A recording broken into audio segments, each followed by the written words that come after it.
Olá pessoal do sexto ano A, tudo bem com vocês? Todo mundo se cuidando aí? Aqui é o professor Lucas, de língua portuguesa. Eu estou aqui para explicar para vocês um pouco mais daqueles conteúdos, das atividades que eu mandei no começo da semana. Vamos lá?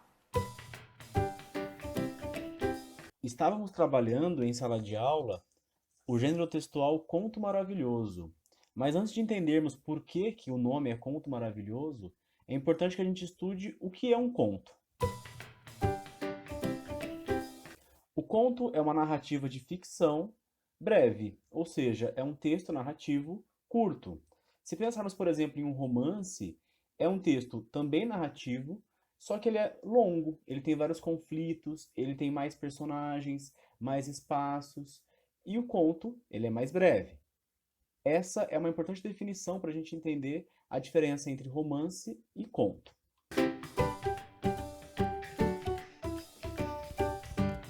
Os contos têm um enredo muito bem definido, que vai prender a atenção do leitor. Esse enredo se divide em 4 partes. A situação inicial é o início da narrativa, onde os personagens se encontram numa situação de equilíbrio. O conflito, ou a complicação, é o que acontece para quebrar esse equilíbrio, ou seja, nós daremos então início ao clímax. Mas o que é o clímax? O clímax é o ponto máximo de tensão da história. É onde não se sabe o que vai acontecer com os personagens e o leitor fica querendo saber como aquela história vai terminar. Por fim, o desfecho resolve a tensão criada no clímax, ou seja, pode ser uma situação positiva ou negativa. O que a gente precisa ter em mente é que o desfecho resolve o conflito, ou seja, aquele problema em que o personagem está vivendo no clímax. Para exemplificar, vamos a uma história clássica, né, que já virou até um clichê e que vocês certamente conhecem. Chapeuzinho Vermelho. A situação inicial, quando a mãe pede que ela leve os doces até a casa da sua avó, é uma situação aparentemente tranquila, que não oferece risco à personagem. Porém, no meio do caminho surge a complicação, o conflito. O lobo encontra a personagem e a convence, a persuade a mudar de direção, a tomar um outro rumo. E é isso que ela faz. Isso então causa um clímax, ou seja, uma tensão na história, quando o lobo toma o lugar do Chapeuzinho, acaba engolindo, né, a avó da menina e causa toda aquela histeria na história, deixando os leitores, que não conhecem ainda a história, aflitos. Ao final, o desfecho vai resolver a situação do clímax. Já sabemos que o caçador chega e salva, né, a avó da Chapeuzinho e tudo aparentemente termina bem, menos pro lobo.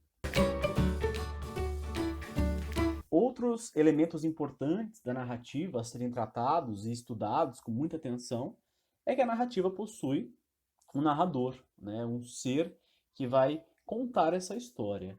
Se o narrador for em primeira pessoa, se ele participar da história, chamamos de narrador personagem.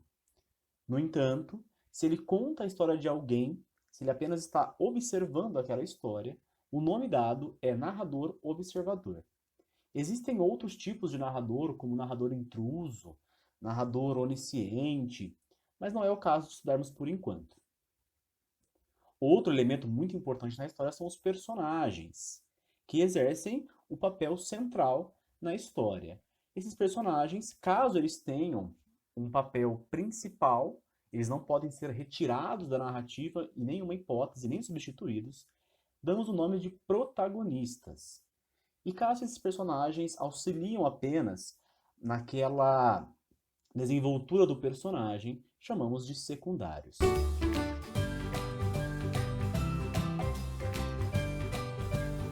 Outro elemento importante da narrativa é o espaço, que é o cenário onde a situação se passa.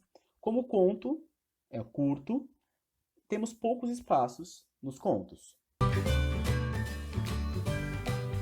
O tempo pode ser a duração em que ocorre a narrativa, pode ser horas, dias, semanas, ou também a época em que se passa aquilo, né? Uma data precisa, como 1920, por exemplo, ou até, como é mais comum nos contos maravilhosos, uma data imprecisa, como o famoso Era uma vez, há muitos e muitos anos, ou seja, não podemos determinar com precisão quando aconteceu aquilo. Muito bem, aprendemos então o que é o conto. Mas afinal, por que o nome deste conto é Conto Maravilhoso?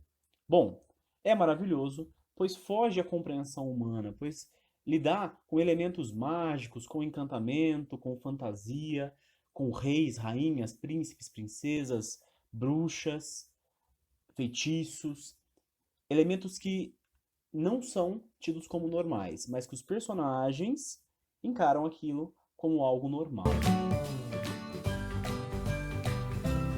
Um elemento muito importante a ser estudado é a intertextualidade. Isso mesmo, né? O nome é longo, mas não é muito difícil de entender. Intertextualidade é a relação entre dois textos, ou seja, quando um texto cita outro. Nós chamamos informalmente isso de referência, mas é basicamente quando nós temos uma poesia que cita um outro texto, que cita uma pintura, por exemplo, ou uma música que faz referência a uma outra obra. Isso é intertextualidade. Um exemplo de intertextualidade ocorre com a Mona Lisa, famoso quadro do Leonardo da Vinci. Perceba que todos esses textos visuais, essas pinturas, fazem referência à Mona Lisa original. Ou seja, podemos dizer que há uma relação intertextual entre os textos.